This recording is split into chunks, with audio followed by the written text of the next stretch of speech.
Hi friends, నేను మీ lucky Mudiraj. ఈరోజు మనము ఒక చిన్న టాపిక్ని రివ్యూ చేద్దాము. ఇది చాలా చిన్న టాపికే, కానీ అర్థం చేసుకొని మన జీవితంలో ఆచరణలోకి తీసుకుంటే చాలా పెద్ద విషయమే అవుతుంది. ఈ కలియుగంలో పాపాలు చేయని వ్యక్తి అంటూ ఉన్నాడంటే అది పచ్చి అబద్ధమే. ఎందుకంటే కలియుగమే ఒక పాపాల పుట్ట. ఎంతగా నీతి నిజాయితీ సత్యంగా ఉందామన్నా మన చుట్టూ ఉన్న వాళ్ళు మనల్ని ఉండనివ్వరు. ఇది అందరికీ తెలిసిన సత్యం. సో తెలియక చేసే పాపాలను పక్కన పెడితే తెలిసి పాపాలు చెయ్యొద్దు అన్నది మన లక్కీ రివ్యూస్ యూట్యూబ్ ఛానల్ యొక్క ముఖ్య ఉద్దేశం. మహాభారతంలో వేదవ్యాసుడు చెప్పిన ఈ 10 రకాల పాపాలను ప్రతిరోజు మనిషి ఈ కలియుగంలో చేస్తూ ఉంటాడట. సో ఈ 10 రకాల పాపాలు ఏమిటో మనం తెలుసుకుంటే సాధ్యమైనంత వరకు వాటికి దూరంగా ఉండగలము. ఆ పాపాలు ఏమిటో మనము రివ్యూ చేసి తెలుసుకుందాం పదండి. మొదటిది శరీరంతో చేసే 3 రకాల పాపాలు. రెండవది నాలుకతో చేసే 3 రకాల పాపాలు. చివరగా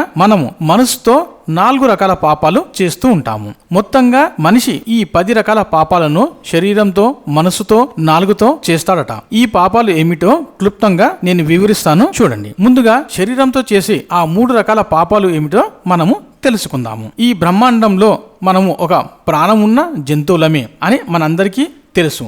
చిన్నప్పుడు కూడా మనము ఇదే చదువుకున్నాము. మనము ఒక ప్రాణి అయి ఉండి ఇంకొక ప్రాణిని చంపడం అది శరీరంతో చేసే మొదటి పాపం అవుతుందట.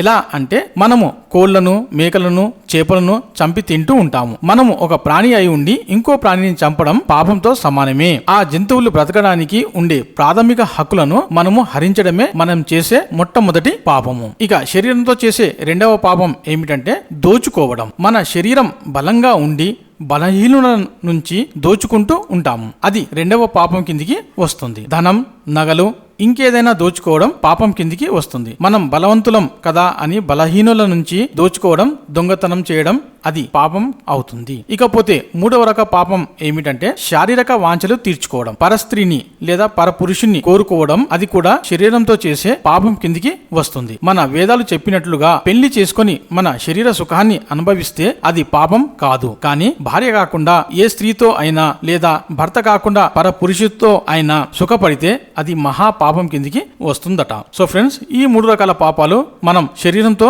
చేస్తూ ఉంటాము. వీటిని చేయకుండా మన శరీరాన్ని అదుపులో పెట్టుకోవడమే మనం చేసే మంచి పని అవుతుంది. ఇకపోతే నాలుకతో చేసే 3 రకాల పాపాలు ఏమిటో తెలుసుకుందాము. నాలుకతో అంటే మనం మాటల ద్వారా చేసే పాపాలు అని ఇప్పటికే మీకు అర్థమై ఉంటుంది. అవి ఏమిటంటే చెడు మాట్లాడటం, దాన్నే దుష్ట సంభాషణ అని కూడా అంటారు. ఇక నాలుకతో చేసే రెండవ పాపం ఏమిటంటే కఠినంగా మాట్లాడటం. అంటే ఎదుటి వ్యక్తి మనకన్నా చిన్న పెద్ద అని చూడకుండా దుర్భాషలు ఆడటం, అంటే తిట్టడం, అలాగే అతని మనసుకి బాధ కలిగేలా మాట్లాడడం రెండవ రకం పాపం కిందికి వస్తుంది. నాలుకతో చేసే 3వ పాపం ఏమిటంటే ఇతరుల గురించి లేనిపోని మాటలు చెప్పడం. అతను అలాంటి వాడు, ఈవిడ ఇలాంటిది అని లేనిపోని మాటలు చెప్పడం 3వ పాపం కిందికి వస్తుంది. ఇలాంటి మాటలు మాట్లాడకుండా ఉండటం చాలా ఉత్తమం. ఇకపోతే 4వ పాపం ఏమిటంటే అబద్ధాలు చెప్పడం. మనిషి ఒక అబద్ధం చెప్పాడు అంటే దానికి 10 అబద్ధాలు జోడించాల్సి వస్తుంది. సో అబద్ధాలు చెప్పకుండా ఉండడమే మంచిది. ముందుగానే నిజం చెబితే దానికి ఇంకో అబద్ధం మాట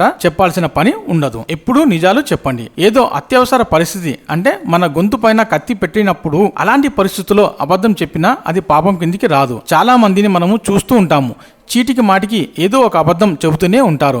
ఇది మంచి పద్ధతి కాదు. అబద్ధాలు మాట్లాడకుండా ఉండడానికి ప్రయత్నం చేయండి. వాక్కు ద్వారా చేసే పాపాల నుంచి మిమ్మల్ని మీరు రక్షించుకుంటే చాలా మంచిది. ఇకపోతే మనసుతో చేసే 4 రకాల పాపాలు ఏమిటో మనము తెలుసుకుందాము. మొదటి రకం పాపం ఏమిటంటే మనకు లేనిది ఎదుటి వ్యక్తి దగ్గర ఉంటే దాని గురించి పదే పదే ఆలోచిస్తూ మన మనసు దొంగతనానికి లేదా ఆ వ్యక్తి నుంచి ఆ వస్తువుని లాక్కోవడానికి ఉసిగొల్పడం మన మనసు చేసే మొదటి పాపం అవుతుంది. మనకు లేని దాని గురించి ఎప్పుడూ ఆలోచించకూడదు. ఒకవేళ అది మన ఆలోచనలోకి వస్తుంటే దాన్ని ఎలా సంపాదించుకోవాలో అని ఆలోచించాలి, కానీ దాన్ని ఎలా అప్పనంగా సంపాదించుకోవాలి అని మాత్రం ఆలోచించకూడదు. ఇకపోతే మనసుతో చేసే రెండవ పాపం ఏమిటంటే ఎప్పుడూ ఒకరిని శపించకూడదు. ఎదుటి వ్యక్తి మనకు ఎంతగా ద్రోహం చేసినా వాడి పాపన వాడు పోతాడులే అనుకోవాలి, కానీ వాడు నాశనం అవ్వాలి, రోడ్డు మీద పోతూ ఉంటే యాక్సిడెంట్ అవ్వాలి, కాలు చేతులు విరిగిపోవాలి అంటూ ఎప్పుడూ శపించకూడదు.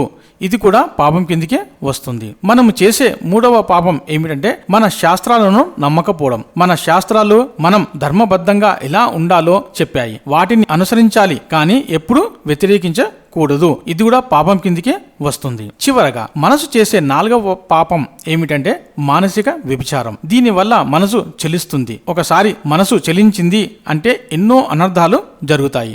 ఇప్పుడు మనం రోజు పేపర్లో చూస్తున్నాము, ముక్కుపచ్చలారని చిన్న పాపల్ని కూడా బలవంతం చేస్తున్నారు. మన మనసుని ఎంత అదుపు ఆజ్ఞల్లో పెట్టుకుంటే అంత మంచిది. సో ఫ్రెండ్స్, ఈ వీడియో చూసాక మీరు మీ శరీరాన్ని, మనసుని, నాలుకని కంట్రోల్లో పెట్టుకుంటారని ఆశిస్తున్నా. మీకు ఈ వీడియో నచ్చినట్లు అయితే మీ ఫ్రెండ్స్ కి, రిలేటివ్స్ కి షేర్ చేయండి. మరొక వీడియోతో మరోసారి మీ ముందుకు వస్తాను. అంతవరకు సెలవు. మీ లక్కీ ముదిరాజ్.